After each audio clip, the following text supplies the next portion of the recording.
હાલ જોઈએ તો આજે 21 ઓગસ્ટ અને શુક્રવારનો દિવસ છે. આજે રાજ્યના મોટા ભાગના વિસ્તારોમાં વાદળછાયું વાતાવરણ, તો કોઈ વિસ્તારોમાં હળવા વરસાદી ઝાપટા પણ પડી રહ્યા છે. મહત્વનું છે કે સૌરાષ્ટ્ર કચ્છ સહિત રાજ્યના અનેક વિસ્તારોમાં હવે ખેડૂતો આતુરતાથી વરસાદની રાહ જોઈ રહ્યા છે, કારણ કે અનેક વિસ્તારોમાં હવે પિયત માટે પણ પાણી નથી.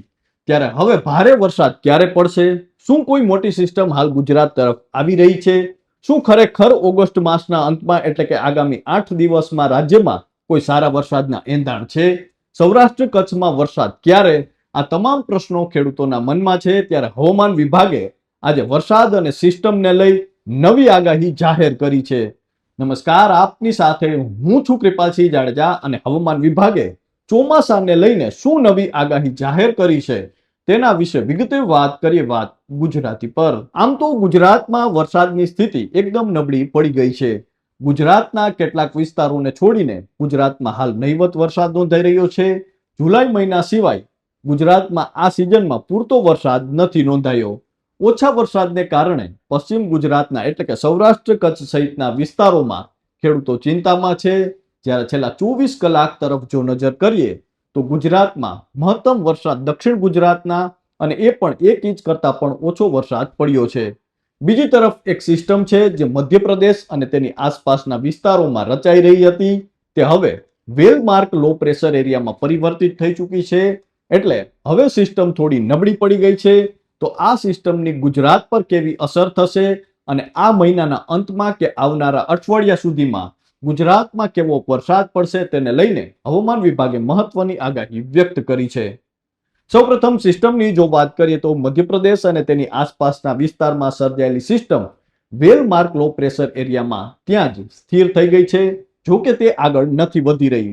ઉપરાંત તેની સાથે જોડાયેલું સાયક્લોનિક સર્ક્યુલેશન પણ યથાવત છે. આ સિસ્ટમની કોઈ અસર ગુજરાતને થાય તેવી હાલ કોઈ શક્યતાઓ દેખાતી નથી. તે ઉપરાંત મોન્સૂન ટ્રફ અમૃતસર, નજીબાબાદ, ફતેહપુર, હરદોઈ, મધ્યપ્રદેશ પર રહેલા માર્ક લો પ્રેશરથી બંગાળની ખાડી પર પસાર થઈ રહી છે. આજની પરિસ્થિતિને લઈને હવામાન વિભાગે આગાહી કરી છે કે આજે રાજ્યના અરવલ્લી, ખેડા, પંચમહાલ, દાહોદ અને મહીસાગર જિલ્લામાં તેમજ વડોદરા, છોટાઉદેપુર, નર્મદા, ભરૂચ, સુરત, ડાંગ, તાપી, નવસારી, વલસાડ તેમજ દમણ અને દાદરા નગર હવેલીમાં કેટલાક સ્થળોએ ગાજવીજ સાથે હળવો મધ્યમ વરસાદની શક્યતા છે.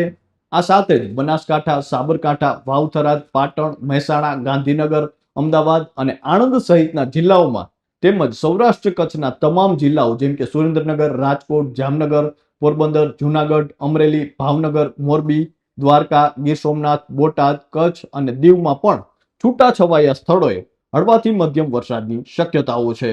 આ ઉપરાંત આવતીકાલની જો વાત કરીએ તો આવતીકાલને લઈ હવામાન વિભાગે આગાહી કરી છે કે અરવલ્લી, ખેડા, પંચમહાલ, દાહોદ અને મહીસાગર જિલ્લાઓમાં તેમજ દક્ષિણ ગુજરાતના તમામ જિલ્લાઓ અને દમણ, દાદરા નગર હવેલીમાં કેટલાક સ્થળોએ ગાજવીજ સાથે હળવાથી મધ્યમ વરસાદની આગાહી છે. આ સાથે જ બનાસકાંઠા, સાબરકાંઠા, વાવ-થરાદ, પાટણ, મહેસાણા, ગાંધીનગર, અમદાવાદ અને આણંદ જિલ્લાઓમાં તેમજ સૌરાષ્ટ્ર કચ્છના તમામ જિલ્લાઓ જેમ કે સુરેન્દ્રનગર, રાજકોટ, જામનગર, પોરબંદર, જુનાગઢ, અમરેલી, ભાવનગર, મોરબી, દ્વારકા, ગીર સોમનાથ, બોટાદ, કચ્છ અને દીવમાં છૂટાછવાયા સ્થળોએ વરસાદની શક્યતાઓ છે અને આગામી દિવસોમાં પણ આ રીતે વરસાદ નોંધાતા રહેશે. હવે છેલ્લા 24 કલાકમાં પડેલા વરસાદની જો વાત કરીએ તો state emergency operation centre Gandhinagar દ્વારા જાહેર કરવામાં આવેલા છેલ્લા 24 કલાકના આંકડા જોઈએ તો રાજ્યના વિવિધ તાલુકાઓમાં હળવાથી મધ્યમ વરસાદ નોંધાયો છે. ત્યારે ગુજરાતમાં મહત્તમ વરસાદ 1 ઇંચ કરતા પણ ઓછો નોંધાયો છે. આમ છેલ્લા 24 કલાક દરમિયાન સૌથી વધુ વરસાદ તાપી જિલ્લાના નિઝર તાલુકાઓમાં 0.43 ઇંચ નોંધાયો છે અને આ ઉપરાંત ડાંગ જિલ્લાના વઘઈ તાલુકામાં 0.39 ઇંચ, નવસારી જિલ્લાના ગણદેવી તાલુકામાં 0.31 ઇંચ વરસાદ નોંધાયો છે. તો આ તો હતી હવામાન વિભાગની આગાહી. આ સાથે જ હવામાન વિભાગે આવનારા દિવસોમાં રાજ્યમાં ભારે વરસાદ પડશે કે કેમ તેને લઈને જણાવ્યું છે કે કદાચ ઓગસ્ટના અંતમાં અથવા સપ્ટેમ્બરની શરૂઆતમાં વરસાદી સિસ્ટમના કારણે સારો એવો વરસાદ પડી શકે છે. આ ઉપરાંત હવામાન વિભાગ સાથે જ હવામાન નિષ્ણાંત પરેશભાઈ ગોસ્વામીએ પણ જણાવ્યું છે કે ઓગસ્ટ માસના અંતમાં એટલે કે તેમને 25 તારીખ બાદથી રાજ્યમાં સારા વરસાદની શક્યતાઓ વ્યક્ત કરી છે. હવામાન નિષ્ણાંત અંબાલાલભાઈ પટેલે પણ અમારી સાથેની વાતચીતમાં જણાવ્યું હતું કે ઓગસ્ટ માસના અંતમાં અને સપ્ટેમ્બર માસની શરૂઆતમાં સારા વરસાદની શક્યતાઓ છે. એટલે કે આગામી દિવસોમાં હજુ પણ સારા વરસાદની શક્યતાઓ રહેલી છે.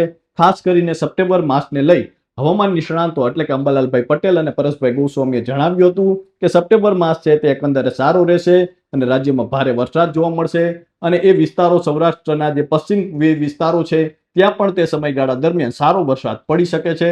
તો હાલ બસ આટલું જ. ફરી મળતા રહીશું વાત ગુજરાતી પર.